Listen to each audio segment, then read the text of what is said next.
আমার পেজে মনিটাইজেশন চলে যাওয়ার পরও কিভাবে আমি মনিটাইজেশনটা রিটার্ন আনলাম, কত টাকা খরচ হলো, আদৌ কোনো টাকা খরচ করতে হলো কি না, কিভাবে আমি এটা রিটার্ন আনলাম, কিভাবে আমি রিভিউগুলো করলাম, কিভাবে আমি আপিল করলাম, পুরো বিষয়টা নিয়ে কথা বলবো। আসসালামু আলাইকুম, সবাই কেমন আছেন? আশা করছি সবাই খুব ভালো আছেন, যিনি বা যারা যেখান থেকে ঠিক এই মুহূর্তে আমার ভিডিওটি দেখছেন। যদি ভালো লেগে থাকে অবশ্যই লাইক, কমেন্ট, শেয়ার দিয়ে পাশে থাকবেন। আর যদি ভালো লেগে না থাকে নিজের মতো স্ক্রিপ্ট করে চলে যাবেন। যেটা বলছিলাম, আমার পেজে মনিটাইজেশন চলে গিয়েছিল এবং আমি নিজে নিজে ঠিক করেছি, কোথাও আমার 1 টাকা খরচ করতে হয় নাই। কিভাবে ঠিক করেছি?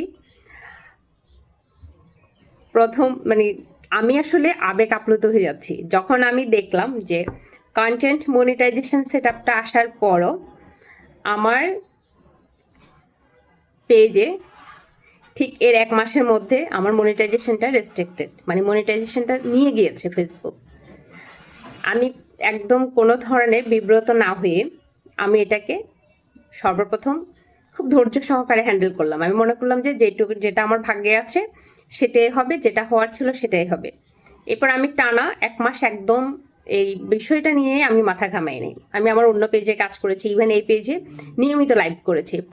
কোনোদিন 3টা লাইভও করেছি, 2টা লাইভ করেছি, একটা লাইভ তো প্রায় প্রত্যেক দিনে একবার করে লাইভে আসতাম। সেটা সকাল 6টায় হোক অথবা সন্ধ্যা 6টায় হোক, এনি হাউ টাইম ম্যানেজ করে আসতাম।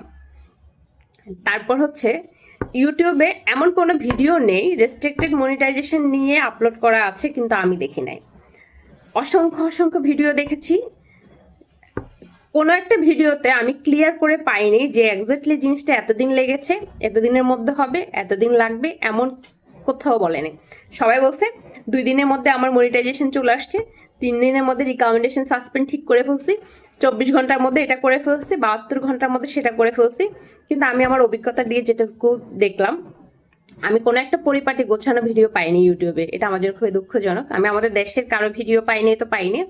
পরে আমি বাহিরের কন্টেন্টগুলো দেখা শুরু করলাম ইউটিউবে, যারা এই ধরনের সমস্যাগুলো ফেস করেছেন। তো আমি আমারটা একদম নিট অ্যান্ড ক্লিন ভাবে বলছি। দেখেন, এখানে আমি খুব ধৈর্য ধরে, তবে ইউটিউবে আমি একটা সাজেশন পেয়েছি খুব ভালো, সেটা হচ্ছে ওনাদের যে অ্যাপ্লিকেশনগুলো লিখেছিলেন, এর ফরম্যাটগুলো, কী ধরনের ভাষা, কী ধরনের শব্দচয়নগুলো দিতে হয়, ওগুলো দেখলাম। ওগুলো দেখার পরে আমি নিজের মতো করে একটা অ্যাপ্লিকেশন করলাম এবং আমি একটা না, আমি প্রায় প্রত্যেক সপ্তাহে একটা করে অ্যাপ্লিকেশন করছি। প্রত্যেক সপ্তাহে একবার করে আমি রিপোর্ট করছি ফেসবুকের কাছে। তারপর লাস্ট পর্যন্ত ভিডিওগুলো দেখে যেটা বুঝলাম যে এই ধরনের সমস্যাগুলো 1 বছরের আগে ঠিক হয় না এবং 1 বছর পরে নিজে নিজে ঠিক হয়ে যায়। আমি কিন্তু ওই টেন্ডেন্সি নিয়ে বসেছিলাম এবং আমি প্রত্যেক সপ্তাহে একবার করে রিপোর্ট করছি, আবেদন করছি। এমন করতে করতে আমার পেজ 2.5 মাসের মধ্যে ঠিক হয়ে গেছে। আমার মনিটাইজেশন নিজে নিজে অন হয়ে গেছে, আলহামদুলিল্লাহ। কিন্তু অনেকে আমাকে বলছিলেন ওনাকে পেজে দেখাতে,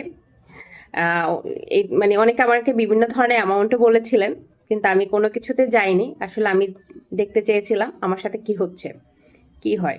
আমি যদি একদম না পারি তখন আমি অন্য কারো হেল্প নেব। তো আর কি, এটি কোনো কঠিন জার্নি নেই। অনেকে, আমি বিভিন্ন সময় ভিডিওটা আপলোড করার পরে অনেকে বলেন যে আপু, আমি তো আপনার ভিডিওটা পুরোটা বলেন নাই, আপনি তো চিট করছেন, একরকম বলছেন আরেক রকম দিচ্ছেন। আসলে একটু সময় নিয়ে একটু ধৈর্য ধরে বলার চেষ্টা করেছিলাম। এই ধরনের সমস্যা দিয়ে আমরা অনেকে যাই। আমি একটা মন গড়া কথা বলেই ফেললাম, আপনারা ওই অনুযায়ী কাজ করলেন, কাজের কাজ কিছু হলো না, তখন আরো খারাপ হতো। এই হচ্ছে অবস্থা। ধন্যবাদ সবাইকে, ভালো থাকবেন, আমার জন্য দোয়া করবেন। আল্লাহ হাফেজ।